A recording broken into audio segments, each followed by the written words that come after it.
Hi, Brett and Heather. I want to start off, if I may, to provoke. I'm in the autistic spectrum, high functioning autistic. I have a condition called fibromyalgia. I get nervous. I clear my throat a lot, and I that as well. And I have a cold at the moment, so I might be coughing, choking. I do apologise, but part of it relates to long COVID, which is fun still, not vaccine related, just the old stuff. So I may have been, I don't know, got some ivermectin for that for later. Anyway, so regarding your video today, which is on UK sun dimming plan violates informed consent. Sorry, I got some bits of information might be very useful to know because, like your idea regarding the mirrors to turn on and turn off the solar radiation hitting the Earth, technology existed previously which we did away with, which actually was addressing that problem. Now, prior to this plan by the UK government, I'm in the UK, we which is to use sky darkening technology and uh, basically making clouds brighter to reflect away the sun's heat and light. We have the Solar Radiation Modification Act in the United States, which was put in 2023 by President Joe Biden. Now, a little bit of context about myself before I continue. You got the basic, but a bit more context. I am left wing politically. I am a Trump supporter. I agree with a lot of what you say. Some things I disagree with, but I agree mostly with you because I look at yourself and Heather as experts in this field, and I trust your opinion because I'm not in the medical community. So when there's something I'm clearly wrong about, I'm going to say I'm wrong about and admit to it. I've been a climate scientist since 1993, but I'm not like an atmospheric scientist who's calling himself a climate scientist. I was given the title back in 1993 when staying with my dad in San Francisco by my peers. These were uh, teachers, lecturers at Stanford and Berkeley University who were basically teaching these courses I couldn't afford to do at the time at pretty much the only two universities. Well, as far as I remember, they were the only two universities doing. Sorry, I'm shaking. Doing a climate sciences degree. Didn't have $100,000 to kick around to do that, and at the time, I was studying in aerospace engineering, which I have.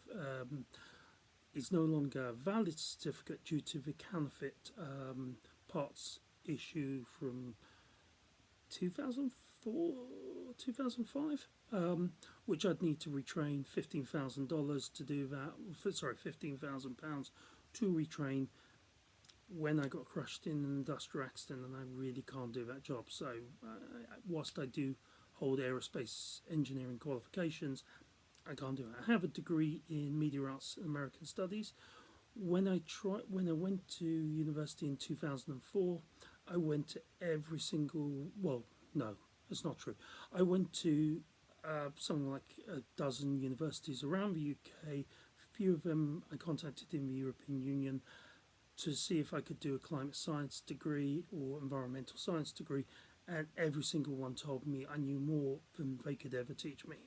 This included Exeter University, Plymouth University, Bristol University, a place in Belgium, and I can't remember what it was, Brighton University, and many others. Just came, quite frankly, I knew more than they did, and that's scary.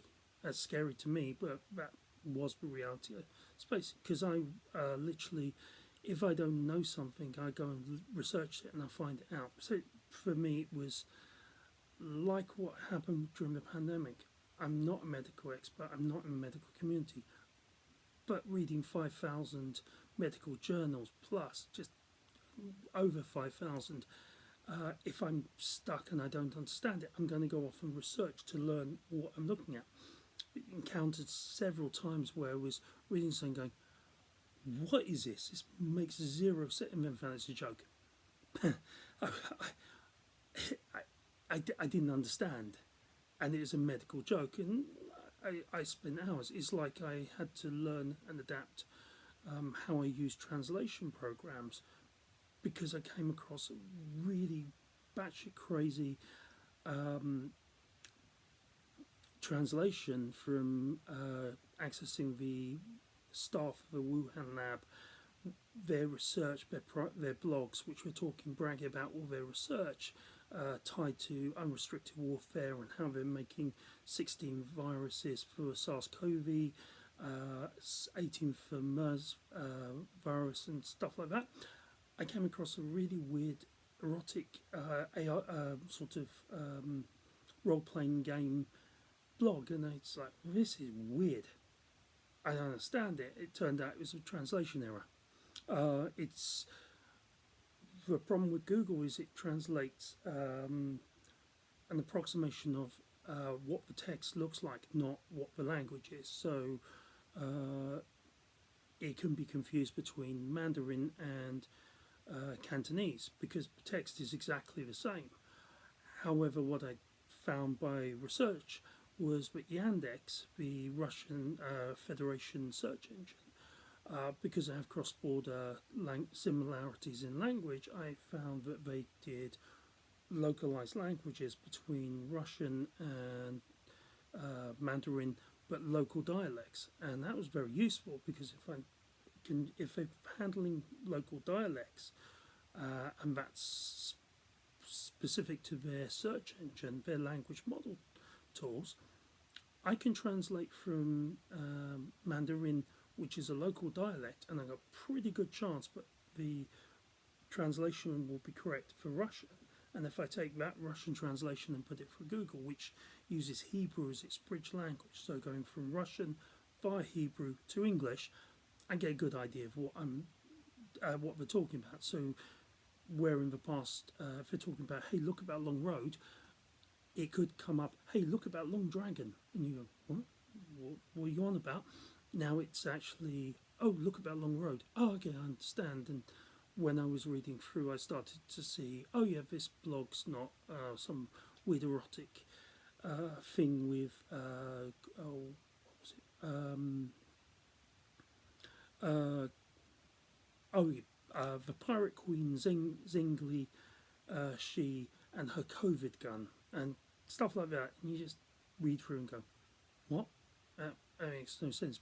Bennett delved into their strategy with the PLA's training exercise in February 2019 and the development and testing in September 2019 and release, or the lab leak essentially in late September 2019 and the dispensing of the virus during the China Games.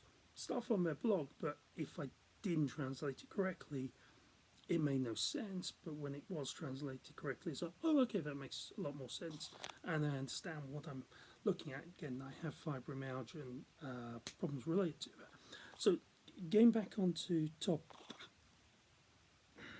topic, yeah, sorry, I have fibromyalgia, so things hurt.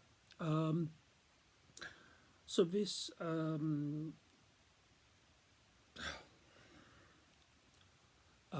sun dimming plan by the UK government is bonkers. But I'm going to give you context why it's bonkers. It's a waste of money. It doesn't solve a problem.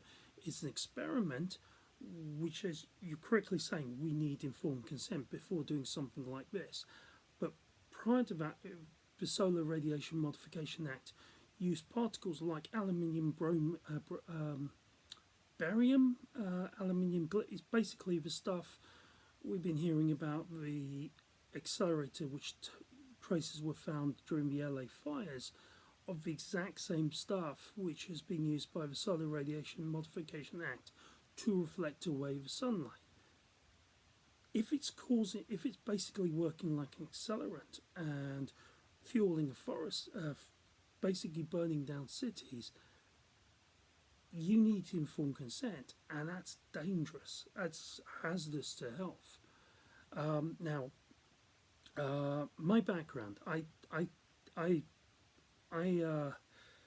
I started learning climate science back in 1993. I had been an environmentalist since basically 1982 when I started as a Cub Scout, collecting newspapers, recycling, getting more and more interested in the environment, recycling, and all that jazz. I'm not going to go into it because I don't want this being an hour long. But then I learned about climate science. I'd gone to San Francisco in 1993 between my studies in aerospace engineering. So I'd taken, no, that's not correct. I stand corrected. I'd I'd gone to sixth form at Hazelwick, the school I was at, and between the sixth form and starting on my aerospace engineering course, I'd gone to stay in San Francisco for like 3-4 months and staying with my dad. During that time, I met a load of professors, people who were like my peers when it comes to the environment. They understood recycling. Yeah, that's amazing. This is what you do. Oh, we can do plants. It's like understanding things like why excess carbon matters and why it's what we need to do to remedy the effect, but also understanding what the actual problem is. So for example, we can take carbon dioxide levels much higher than it is today, and it's not. It's a pain. It's a problem for our respiratory systems when it gets too high. Again, not a doctor, not medical community. I know this through research. I can't remember the specific figures, but it's like 4,000, 5,000 parts per million concentration. Really high, much higher than the, was it 0.0428% we have at the moment, which is about 428 parts per million of the atmospheric gases in the current troposphere, which is ground level to 30,000 feet. Above the troposphere, we have a stratosphere from 30,000 feet upwards, and beyond that, it's not relevant to me because that's where most of the gases are in our atmosphere. So the lower stratosphere and the whole of the troposphere. The problem with carbon dioxide is when you get the concentration above 680 parts per million, plants and trees basically stop retaining nutrients.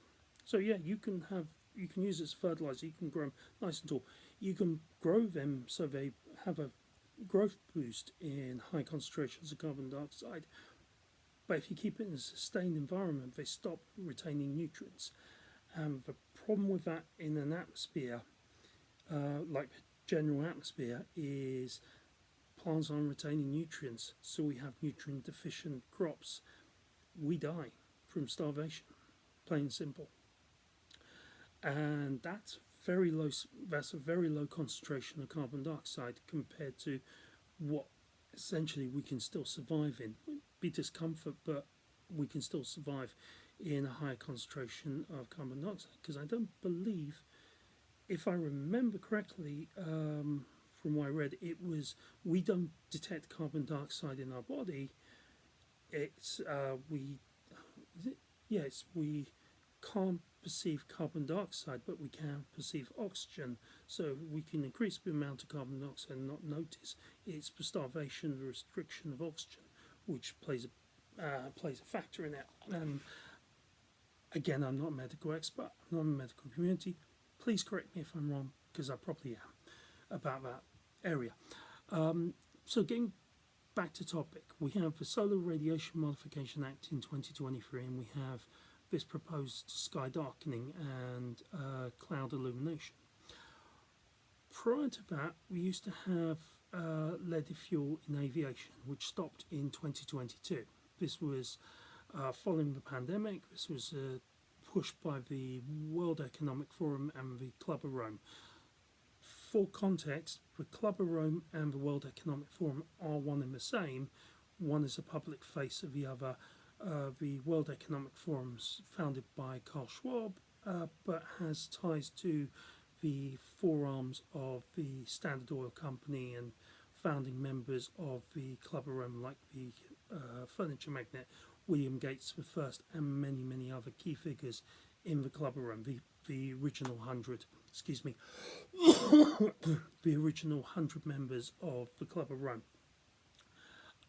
I don't see a difference between them, just in one is much more, we're a public entity, one is much more covert. They basically, that's how they are. You should also find it interesting to know that the Intergovernmental Panel on Climate Change was founded both on scientists from BP and Exxon only. Margaret Thatcher and Ronald Reagan came together on the tail end of Senate Bill 420, which was run through the Senate in 1987 by then Senator Joseph Biden sponsoring the bill, who's basically in charge of the Intergovernmental Panel on Climate Change, is essentially big oil. So take that how you will. I don't trust what they say for that context, and I have been a climate scientist since 1993, and I'm not somebody who's just an atmospheric scientist saying I'm a climate scientist. I was given the title by my peers, both teachers from Berkeley and one from Stanford. I don't think there's more than one. Pretty sure it's only one. Basically giving me advice and telling me, hey, have you heard about global warming? And I heard cursory about it, and learning about how bad it was, but then also how we got plenty of time. 2130, we don't have to panic that much, but we have to be swift. We have to make these changes now before things get worse. And with the Intergovernmental Panel on Climate Change making all recommendations to fix other problems by accelerating global warming, what was 2030 is now about 5 to 9 years away from disaster. And I'm not exaggerating. I have a pinned tweet explaining this in more detail. Essentially, the three threats to our survivability. 2 are from global warming, and 1 is from global cooling. But I'm getting way off topic, and I'm nearly 20 minutes into this video, so I do apologise for dragging on. Okay, so to the point, I need you to do a search for so use whatever search engine you want to use and search for these terms exactly. It will link you to a video. There is a, I think I will have pinned a video to it if I remember. If I haven't, do a search for these terms. So you're doing a search for BBC Horizons 2005 global dimming. So that's BBC Horizons 2005 global dimming. This will produce, if you go to the video section in the search results, you'll find a video about 50 minutes long, which is an episode of BBC Horizons from 2005 going to the topic of global dimming. I would ask, if you stop the video you're watching now, watch that so you're fully aware of what global dimming is before resuming back to this video. I'm assuming you've done that, or you'll just go watch for him. Yeah. Anyway, global dimming is basically what this basically sky darkening, cloud illuminating, the Solar Radiation Modification Act is designed to fix. It's basically replacing.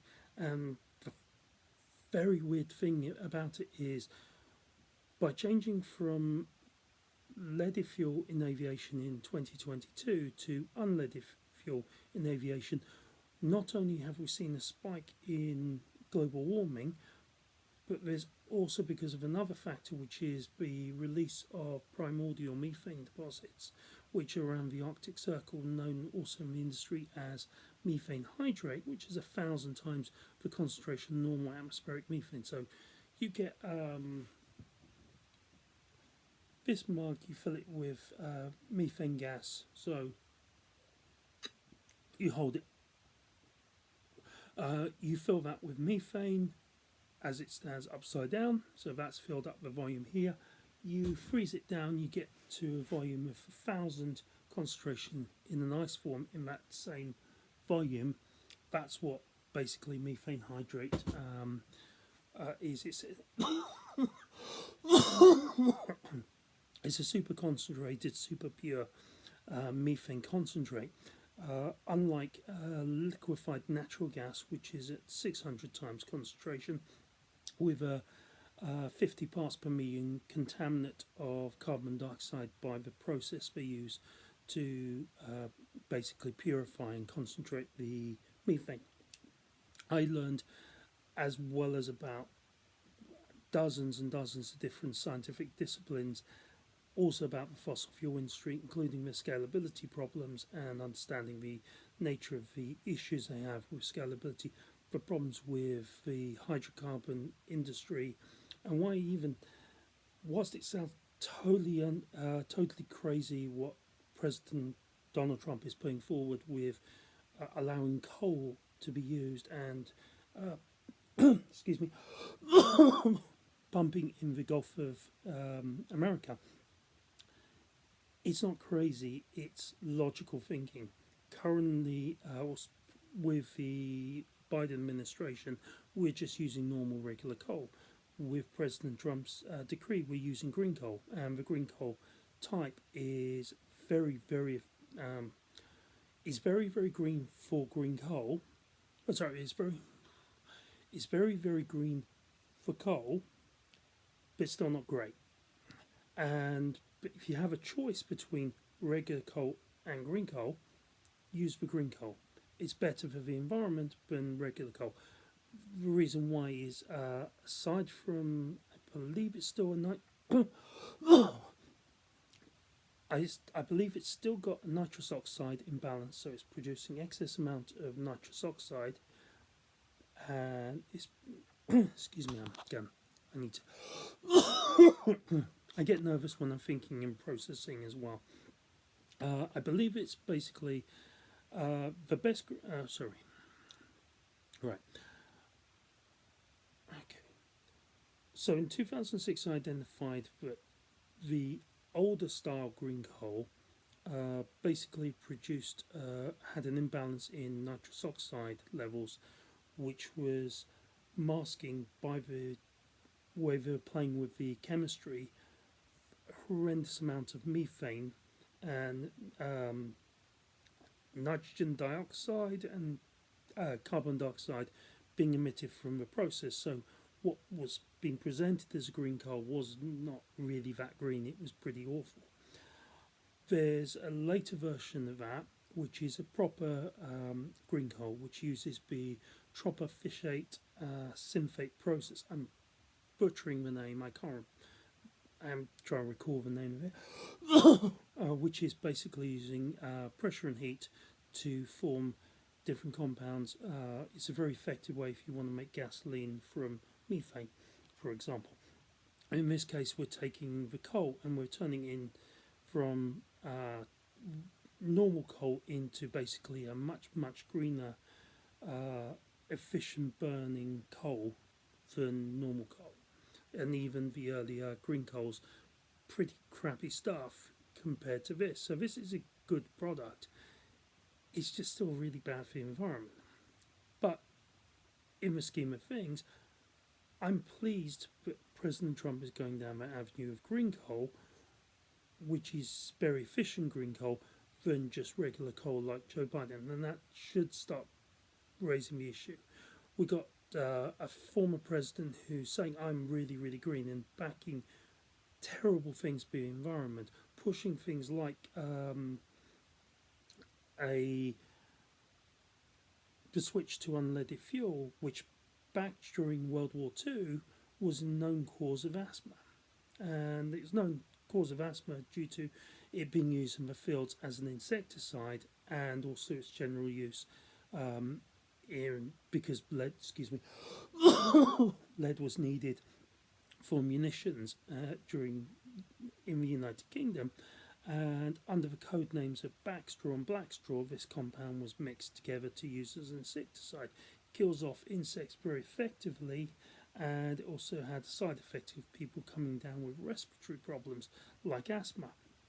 And following, pardon me, following the end of World War II, a lot of it seems to have been forgotten in the gap. Excuse me, I'm sorry. A lot of it seems to have been forgotten between the introduction of unleaded fuel in the 1970s, I think, in the United States, in California. I think it was across the United States. I should know that, and I don't. I think it was Los Angeles. I think it's California, then the rest of the United States, but I have a niggling feeling it's the whole of the United States. No, I'm pretty sure it's just. Pretty sure it's California. But by or a recommendation to use.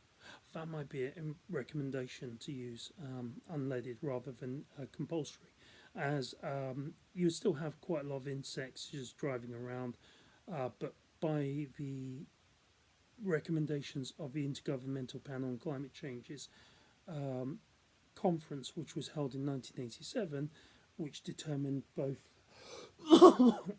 that the ozone layer depletion and global warming were of man-made causes, and whilst the ozone layer problem was an immediate issue, the Intergovernmental Panel on Climate Change decided that global warming wasn't a big deal, and they were happy to wait 20 years before acting, which is why a lot of the negative anti-climate science was pushed by the same Intergovernmental Panel on Climate Change from 1987 to 2006, and then all of a sudden they're jumping in. We're experts, we know everything, and things have gone downhill from that point on. For context, by changing from unleaded fuel by changing to unleaded fuel, we're producing an extra greenhouse gas. Now I'm going to waffle on, and I know I'm going tangent, so I realise that sometimes when I'm going on a tangent and I need to get back on track, usually it's when I'm in pain again.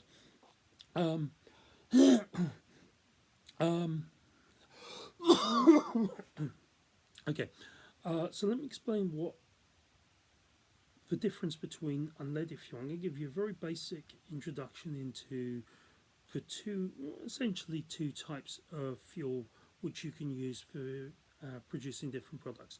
You've got high-grade fuel, which is basically very few impurities in it, doesn't contain sulfur. You use it for manufacturing plastics, polymers, and medical, even things like red dye. Well, no, it's not red dye, that's coal. I think it's a yellow dye or something. Wow, I'm really out of touch with that. I should know my food science a bit better. But it's used for some synthetic dyes. It's used for medication, including the aerosols in the asthma inhalers I use. And basically, it's very, very pure. And if you're going to use it as fuel, which there is an abundance of high grade oil in the Gulf of America. And I wouldn't say it's all high grade. I don't know that specifically, but most of the fields which are in the Gulf of America are high grade oil. Similarly, we have oil fields which are in north of Japan, which are in the Russian, well, basically following World War II, the territory which is seized from, annexed from Japan, that became part of Russia also hides massive oil fields. We have one which is in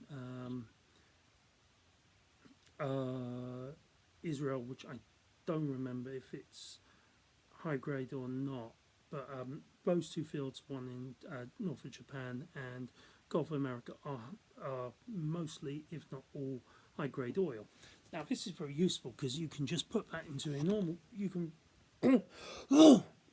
you can refine that and turn it into fuel, and you can go to a gas station today, fill up. It's the one which is $20 a gallon rather than $4 or $5 a gallon. You can use that in your car. You can drive around in it, and it's perfectly fine. It might have issues related to the 1998 Fuel Efficiencies Act, which was put in 2001. It requires that the vehicle was designed to specifically use fossil fuels, which is why some vehicles have problems running cooking oil, because the diesel injectors clog up because they're much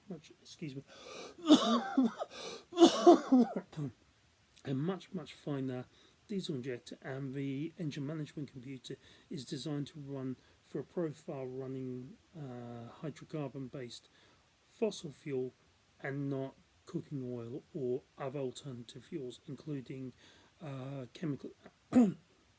chemically processed with catalyst cooking oil. So you can use things like hemp and peanut oil. You would use a catalyst in the cooking process to refine the peanut oil and hemp oil and use that instead of regular diesel.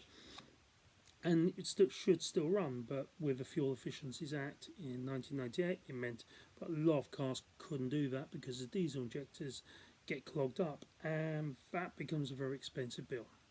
You don't want the diesel injector because your car stops working, and you have a headache of now having to dismantle the engine to get the injectors out, to replace the injectors, and it's not fun. But if you put high grade oil in, your car should run without any problems. The problem comes when you're using fuel oil. Now, fuel oil, today it's known as sour oil, so like sour, tasting a lemon, oh, it's sour. Sour oil. I know I've got a slur in speech, so I'm just clarifying that. I'm not trying to be derogatory or condescending. If I come that way, I am sorry. I'm not trying to do that. So you've got sour oil, but in the past, back in the 1800s, if you were to do research into the founding of Standard Oil, the history of John Rockefeller and so on, you would hear it referenced as skunk oil, not to be confused with the oil from skunks, but actually because of the high sulfur contents in the crude oil.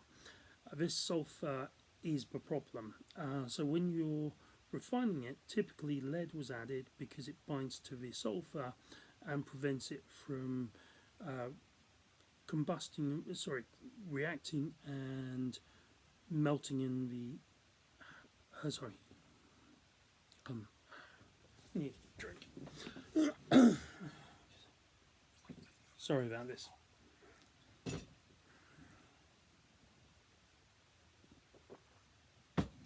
So you use the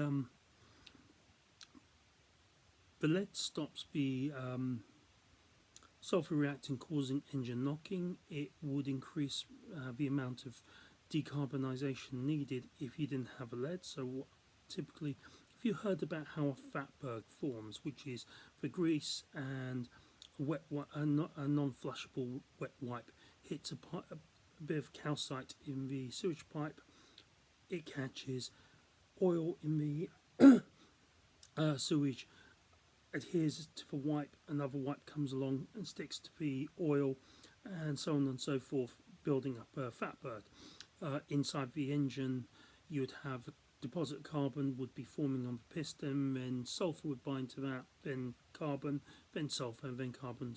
So you need to flush that out, and that means either dismantling the engine to physically clean it, like you might need to do 100,000 miles with a diesel, because it doesn't get rid of refining process doesn't get rid of all the excess sulfur. It gets rid of most of the sulfur. What prevents it from premature ignition in the engine, but there's still a reaction where sulfur is being produced in leaded fuel, but with unleaded, there's just a little bit extra sulfur in the solution, which hasn't bonded to the cobalt, which is used instead of lead. Again, I'm going off on a tangent. I really need to keep on track because it's now 35 minutes, and I'm sorry. Jesus, it's getting on. So yeah, lead is added, and it basically stops the sulfur from interfering with the engine processes, increasing the wear of the engine, and so on and so forth. During combustion, that lead separates from the sulfur, which allows the sulfur to react with the carbon dioxide from the combustion process. So when the spark plug in a gasoline car or the compression ignition in the diesel occurs, the fuel basically reacts with oxygen inside to form carbon dioxide, heat, and explosive force, which pushes the piston down or pushes the turbine in the case of an engine, jet engine, from inside the burn box.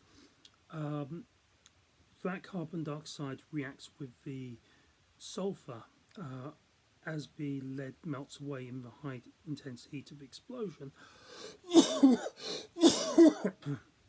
to steal one oxygen molecule from two carbon dioxide molecules to form sulfur dioxide, carbon monoxide, and the molten lead, along with the excess unconsumed fuel and unconsumed air, and if it's a petrol car or if it's a vehicle which has a spark plug, ozone as well. Now that sulfur dioxide is interesting because that acts like the sulfur dioxide we find in a volcanic reaction, and this is what global dimming is all about.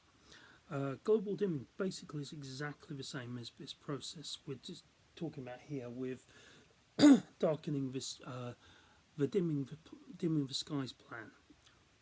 But this was a normal process which until the attacks on. I've been reading about the updated information regarding the attacks on 9/11. For now, I'm going to just say the attacks on 9/11. So attacks on the World Trade Center, New York, and Pentagon as past history without altering it. Just it's easier. So in 2001. Because of the flight corridors being closed down, we saw a sudden change in the environment. Prior to that point, there was a mystery which hadn't been solved. They didn't know the answer to, but it was relating to the amount of sunlight hitting the Earth and it being lower. Sorry, the sunlight in the form of UVA and UVB. The sun's light and heat being radiated to the Earth. Didn't know what was causing a reduction in this because it was lower than it should be, but we don't know what the cause of it is, but we know something in the atmosphere or up in space or maybe space mirrors is causing a problem, or we don't know what it is. We just have to accept we don't know what this is. With the closing of the flight corridors in the United States, what was noted was the rise in the pan evaporation rates. Now, this is just a bowl of water, like that. Just an open, more like an empty tray with a volume of water placed in it, placed out in the sunlight, and the sun's heat is basically warming up and causing a volume of the water to evaporate away. We use a set amount of water which is replaced back in, and we measure the difference in how much water it takes to replenish to the predefined rate, predefined mark on the bowl, and that gives us a pan evaporation rate. So in the past it was lower than which it should have been, but post the attacks, when the flight corridors were closed down, the evaporation rate increased. We saw again this in with lockdowns in 2020. We saw all of a sudden all nature flaring back up, and canals clearing up, the pollution breaking down, and clearer skies and all that. That was basically due to the effects of global dimming going away, and we saw a peak in global warming. That's caused basically because the the reflective properties of the sulfur dioxide, which is the same as we'd find in a volcanic eruption, was reflecting away the sunlight across the planet. Now suddenly going away, and well, we've got more sunlight, we got solar panels, we're becoming more efficient, and the effects of global warming was increasing. Now I have a pinned post which goes into the threats in a little bit more detail. Again, I get nervous. I'm happy to talk with you if you want to just discuss this in more detail. I think I got enough there, but if you want to talk, I can explain this. I can give more detail, but again, I get nervous in front of the camera, and I get nervous in front of the camera. But yeah, so what was happening was, because the sulfur dioxide had dissipated out the air, which takes about 3 days to dissipate. It's at most it's a week. Usually it's about 3 days for the sulfur dioxide to dissipate. We saw this with the Mount St. Helens eruption, where after the initial dust cloud was in the atmosphere, the sulfur dioxide did last about through. You had the initial darkening was actually I think it was about. I remember from school. So I was at Pound Hill Middle School, looking down the street. We had got dark one day. We went home early. It might have been. I thought it was one day, but it like that afternoon, evening we got sent home early. It might have been a few days. I don't remember specifically. Sorry, I thought it was one day, but I could be wrong. I probably am. I just can't remember because I don't think I pay that much attention to it. But the sulfur dioxide basically dissipates pretty damn quickly. This compared to unleaded fuel, which contains cobalt. So you add cobalt, which has unlike lead, which is 380 degrees Celsius, I believe. I can't remember specifically. I probably am wrong with melting temperature. I'd rather be wrong than saying, oh, it's definitely this. I think it's 380. If I'm wrong, I'm wrong. And I admit I'm wrong. Cobalt, on the other hand, it melts at 1,495 degrees Celsius, which is a lot hotter than the temperatures you'll find inside a combustion chamber. Even in a jet engine, that kind of temperature is very, very high for a combustion chamber. We're talking materials which will melt in high temperatures, but you really want to keep your jet engine around, I think it's 1200 degrees, 1200, something in that region, with compressed air volume going through, cooling down the engine, because you've got components which are made from titanium, you've got alloys and so on. You're not really going to go up to 1400 degrees, let alone 1500 degrees, where you'll want to melt the cobalt at. So the cobalt and the sulfur remains bonded. The problem with that is cobalt and sulfur are a greenhouse gas, or specifically greenhouse dust. Now, the issue with that is we've literally replaced a fuel which was reflecting excess heat away from the earth, so it's basically reflecting like a pair of sunglasses, UVA and UVB light, so it's getting a little bit darker but wasn't blackening out the skies or trying to artificially whiten clouds. It was just reflecting the sunlight away, so it was reducing the effects of global warming with basically a fuel which is doing away with that reflective properties, so the plant's going to have a full heat and light from the sun, and it has the same properties of a thermal mass like methane, carbon dioxide, which is 30 times that of carbon dioxide. Now, for context, we always talk about greenhouse gases as not really what these greenhouse gases are. They're more easier to understand as thermal masses. So they retain heat and slowly dissipate it, like brick, like asphalt, like concrete, like wood even. Shaded wood works really well, but open into the sun, concrete, asphalt and so on is very good at absorbing heat, slowly dissipates like a greenhouse gas. That's the problem with global warming. The other issue is we say, oh, it's global warming as it's the whole planet is warming up. It's not really correct. It's localized heating. The heat is being trapped in concentrations of greenhouse gases, and that's causing localized heating, which is changing the localized environment. If it was an actual greenhouse gas, in the wintertime we'd have very, very nice warm summers like South Africa has, and we wouldn't be having very, very cold winters, and we wouldn't be having effects known as global cooling, which I know that's a hot topic. People say that can't be true, but a lot of the climate scientists I've come across believe in sea level rises, they believe in global warming, they cite me this, and this fact, and then say global cooling is nonsense, it's not real.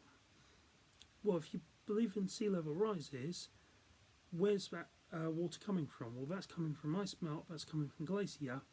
It's also coming from groundwater deposits diluting the ocean water, which we've seen a rise of 4 foot, 4 foot of sea level rise, which when you calculate that for dilution of salt water, so the salt water concentration is 36%, in 1993, I think was the calculation. I believe it's meant to be 37% because we're looking in 1993 instead of decades before. So 36% is the norm. We've put 4 foot's worth of dilution into the ocean, so we're seeing a 12% reduction in the amount of salt in the salt water. So we've seen it going down from 36% down to 32% to 31%. This in turn is causing the deep ocean current, which is like the central circulatory system of the body, to slow down. It's commonly known as the AMOC. I prefer saying it as the AMOC because it's just easier to remember. So that slowed down, and because it slowed down to a crawl, where the heat would normally be drawn from the Pacific and Northern Pacific during our summertime, and from the Indian and Southern Pacific and Pacific Ocean during the wintertime, so Southern Hemisphere's summertime, that heat would then be cycled across pretty much right around the planet to the Atlantic, where it would cool down, descend to the bottom, take on more salt, and then repeat the cycle back to the Pacific. Because that's not happening, the oceans in the Pacific and the Indian Ocean are getting hotter. They've reached a point where they're now over 20 degrees Celsius, so threatening the plankton and killing off plankton, which is a threat to our survivability, as that's where we get our oxygen from, and that's a serious problem. And that relates purely to global cooling, and that's an excess amount of fresh water. Now, I drank way too much water, and I found a really weird coincidence of when I understood water toxicity and how it worked. I also realized, wait, I know that process. I'm reading something I know a lot about, and I realized it was very, very similar to the preventative measures which the human body does to prevent water toxicity and brain swelling. like unlike just peeing out the water, the slowing down of the AMOC, allowing the Pacific and Indian Oceans to heat up, is allowing it to evaporate, which that water is now going into great weather systems and then ends up in streams and rivers, gets absorbed by the aquifers and ground, basically gets stored in groundwater, but we're pumping groundwater, so the cycle is continuing. It's very similar for me. That's very weird how that matches up, but for me, I've been learning that for 30 years, and yeah, I understand that.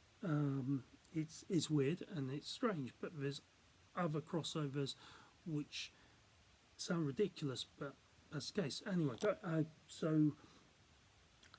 got onto cobalt. So unleaded fuel uses cobalt instead of lead, and the problem with that is, in addition to being a greenhouse gas, again you have a health issue with persons with asthma, but we also have on the ground. So if you're driving your car, your truck, your boat, and so on, that sulfur dioxide, that cobalt and sulfur, which you will know more likely as traffic film, that sort of granular, dusty, greasy stuff you find on cars, which doesn't make any sense. It's just this stain you can't figure out what the heck it is. If you scrape it with a razor very carefully, or some tool to just get it off, place a magnet on it, you'll find it be attractive because it contains cobalt. That stuff's in our air, and coming out the exhaust of a car, that lingers in our atmosphere for weeks, days to weeks. So it might be anything from about 5 days to weeks. I remember partially the data on it from years and years ago. I don't remember it specifically. I'd need to double check from my records. But I think it's about 5 days to about 3 weeks. It lingers in the atmosphere, and the problem with that is, one, it's causing respiratory problems. 2, it's killing off insects. 3, you remember that strange fog we had over the holidays? It's very likely that was from cobalt, because when it gets cold, the cobalt and sulfur bond together, creating sort of a fine dust like snow. It's not fog. I noticed when I went out it was dry, it wasn't wet, and the characteristics of the cobalt smog is it's not wet, it's a dry powder, and it looks like snow, but you can, for me, because of being autistic, I pick up very, very, very tiny little details, like literally I'm looking in my eyesight, I'm seeing the very tiny little dots in between me, so I can see the rods and cones holes in my vision. It sounds crazy, but that's how I've always got used to seeing it. I also can see very fine dust and what's often called the sort of autistic rain, where you see this fine rain-like symptoms. You can also see fine dust, and I've worked out that that's the cobalt dust. And that's cobalt and sulfur dust, because it's not like the rain I see, it's like snow, and I can't quite work out what it is, and looking into it more worked out, well, if I take a sample, what is that? And then had it analysed back in 1997, 1998, it came up with traces of cobalt, which was what I was then able to hang on. Cobalt, why is cobalt in the air? What am I missing? Then I used that as a search term to find out what backstraw and blackstraw was. When I did search into that, I found it was being used as part of a recipe for basically flamethrowers and as an insecticide during World War II, and now I know what's in unleaded fuel. Anyway, so that smog is cobalt and sulfur. Now, the other problems we have, the threats, are from global warming.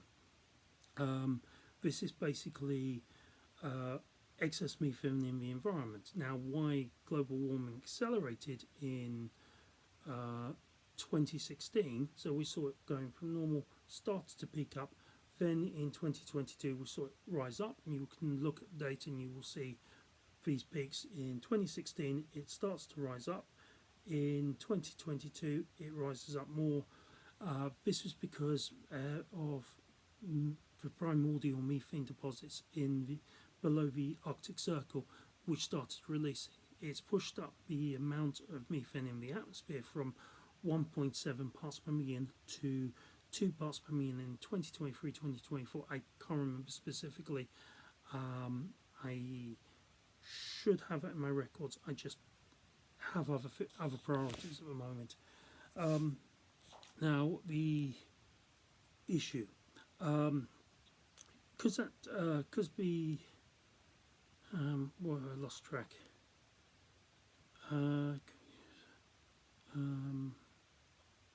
Oh right, yeah. Because we've got excess amount of methane, which is the biggest problem. I know people like Bill Gates, World Economic Forum, Club of Rome, countless climate scientists all repeat the same stuff, that we can get rid of methane in 13 years. It's a proven fact.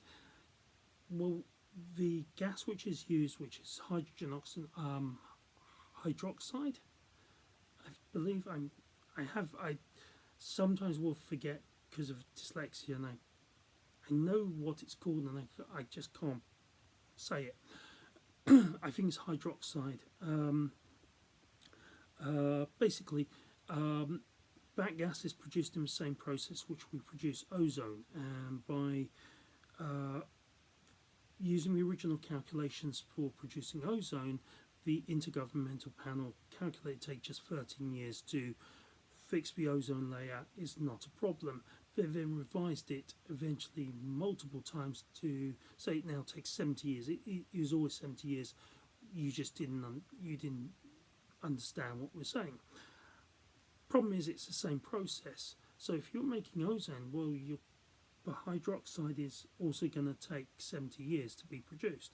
It's the same equivalent value of getting rid of the 1.7 parts per million of methane takes 13 years. Well, we know it's not, because we're seeing the rise in the amount of methane. Now, we know part of this is because we've got methane being released from the methane hydrate, the primordial methane deposits. So a logical step is to reverse our emissions of methane, and as I propose in my pinned post, the easiest way to do that is to change farming.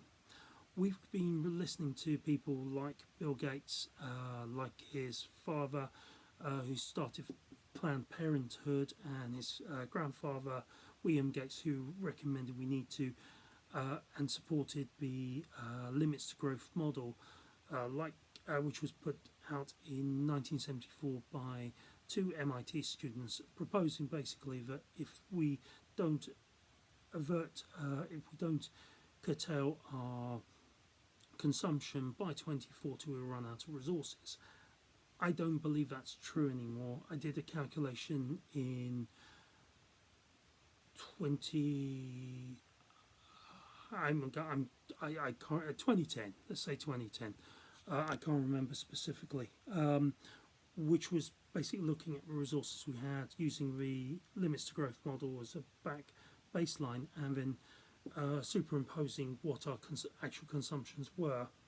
And so, we use 16 gigatons of carbon is emitted to produce our food. We also retain so we sequester 16 gigatons of carbon to produce our food. So we're about equal, about 1 gigaton, with the excess methane being emitted by cows. The problem with, and the reason why cows are a problem, is not because we need to be vegan, it's because the Club of Rome, based on that limits to growth model, made the recommendations we need to fatten up cows faster, so we need to change livestocks feed from being grazed natural food for those animals and creatures to corn based. So 60% corn based diet, if not higher, was being used as a model of how to actually fatten up the animals faster and to get better yields. The problem is that creates immune compromised animals. It makes bloating, it gives them likely diabetes and other health conditions which are making them sicker. It's making the product less effective, and as I found with medication I take, where I started taking vitamin K2, I found I started having complications taking vitamin K2, which I couldn't explain until I analysed what was going on with my medication. Found out that the tests for one of my diabetic medications, empagliflozin, that stuff. Yeah, this.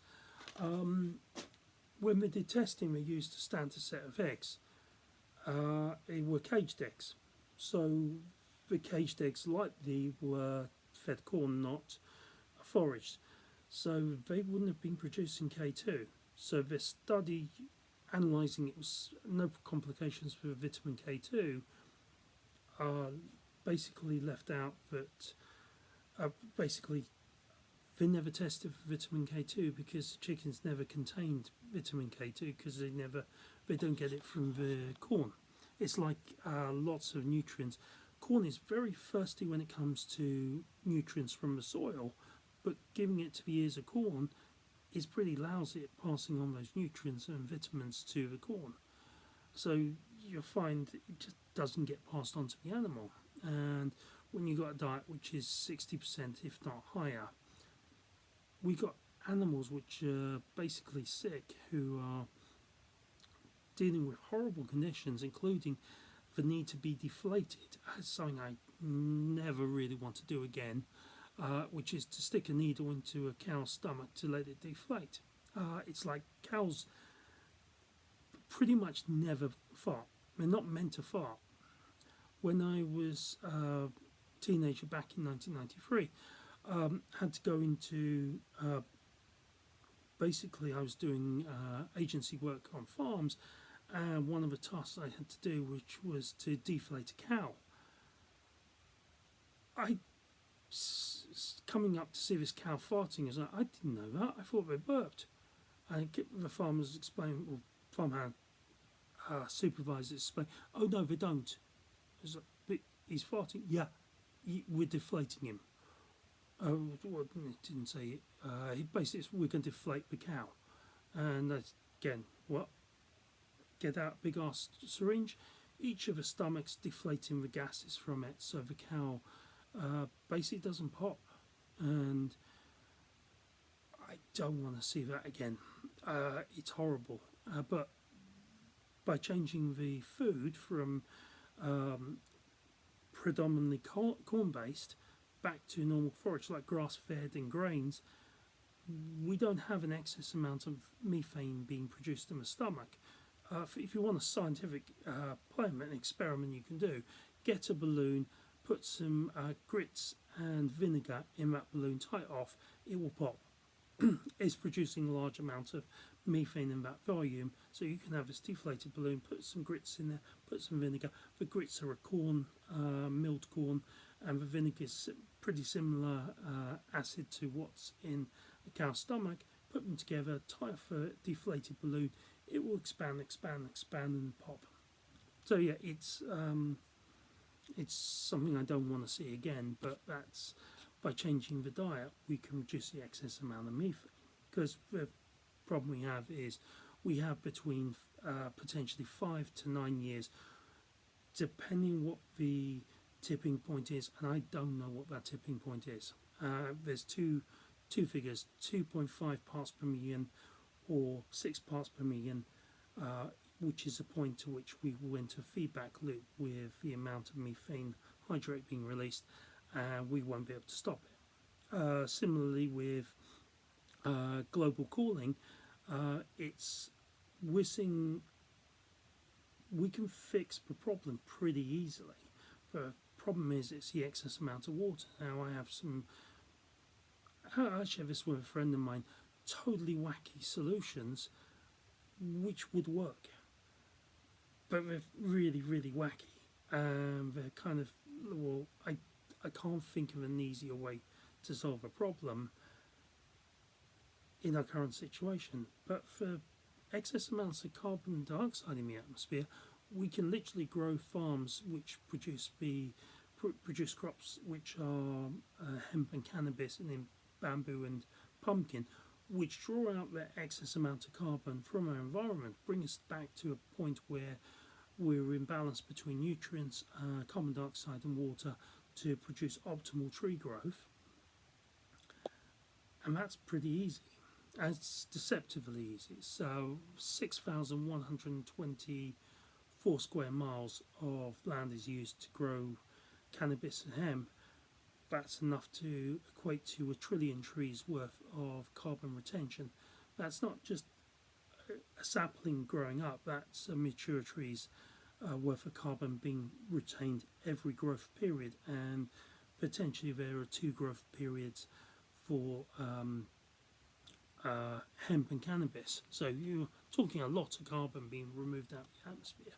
And you can, so I need to plug this in, you can scale down that system as you get closer and closer to that equilibrium point. You'll also be then growing trees and forests back from our, it's between 3.25 and 3 trillion trees we have. 3 trillion trees. It should be in about 5 trillion trees on the planet, and prior to the major forest fires from people deliberately starting the fires, we went down from 3.5 trillion to the 3.25 to 3 trillion. We don't know specifically what that figure is, but we fix those problems, we start having solutions. But the UK government solution, this basically solar fix, that's not going to fix the problem. It's just going to dump toxins into our environment, when we could actually just fix the problem by using traditional systems we know do work.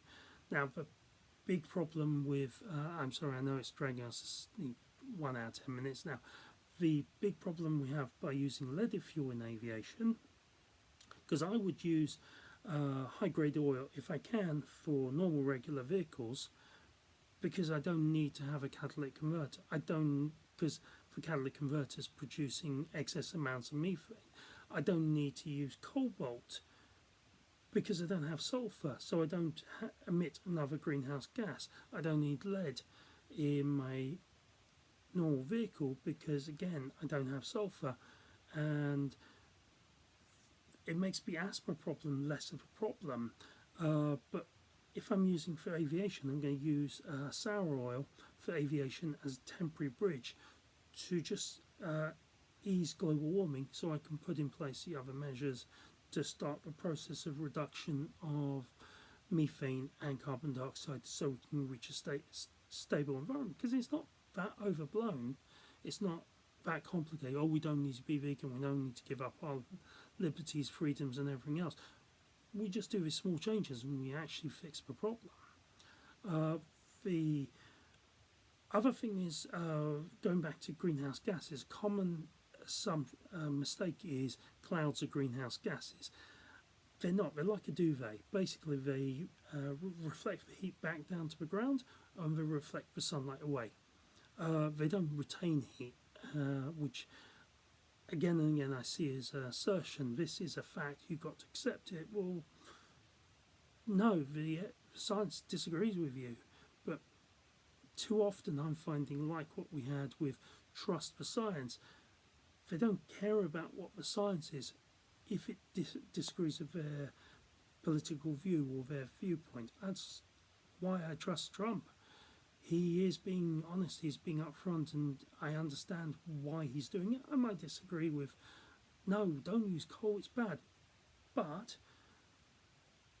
with the 400 coal power stations in the US, which provide energy, what's the better option, to use normal coal or to use green coal?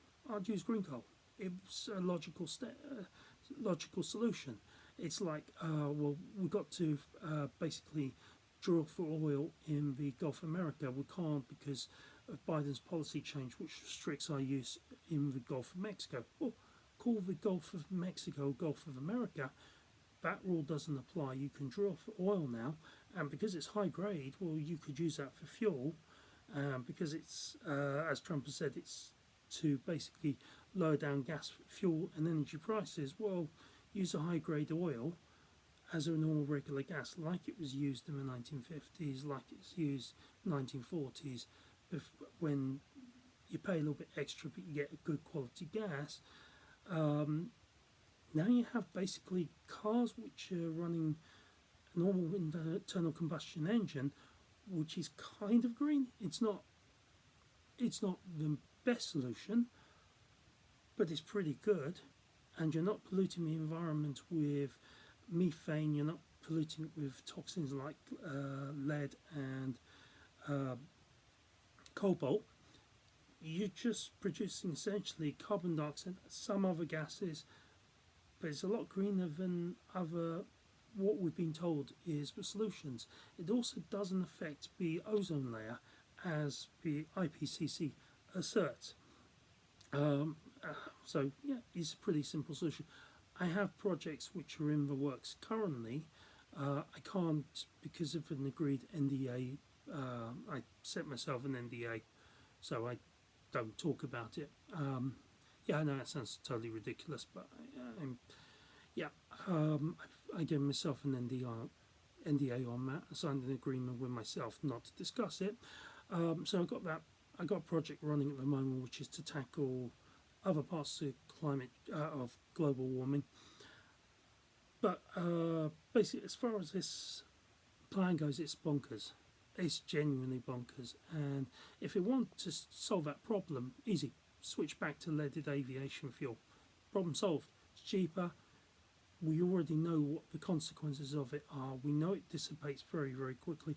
Our biggest concern is the excess amount of lead in the environment.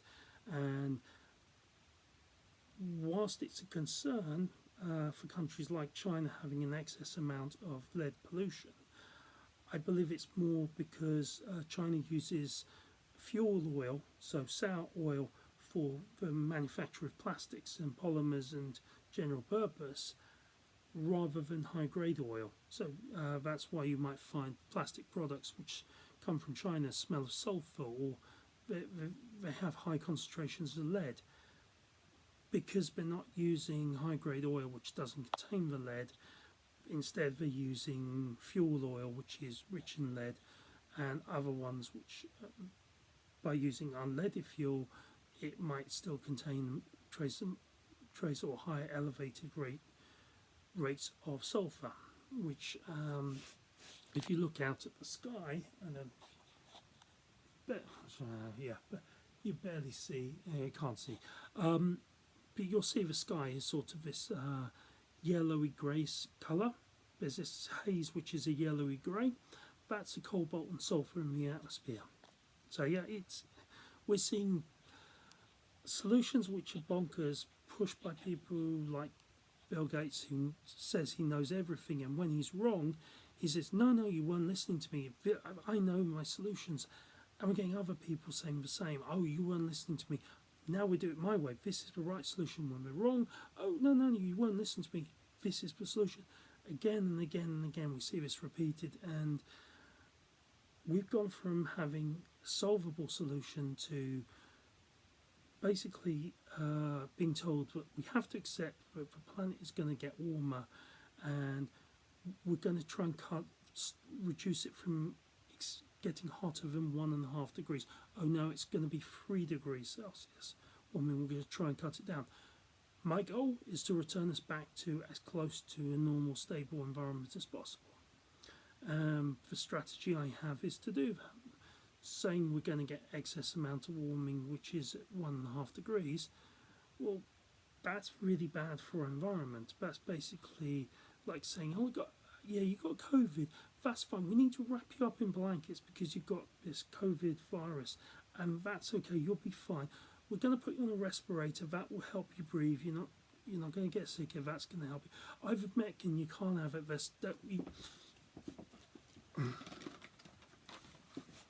Horse paste, no, you can't have it. It's for horse. You're nuts if you take that. No, don't take that. Take this Redimivir. That's a cure. It will help you. Stuff like that, which we're just getting bonkers science by people who seem to just be asserting we know everything. And that's where we're at the moment. For me, I get upset because I'm seeing many people who say they know everything and not fixing the problem and just making things worse. Anyway, sorry, I've gone on so much now. It's nearly an hour and 20 minutes. Anyway, thank you. Sorry. As I said, if you want to talk more, I think I pretty much covered everything you need to be aware of. But if you want to talk more detail, I can. Anyway, thank you very much. Take care now. Bye. And I do love the show. I really appreciate everything you both do. Take care now.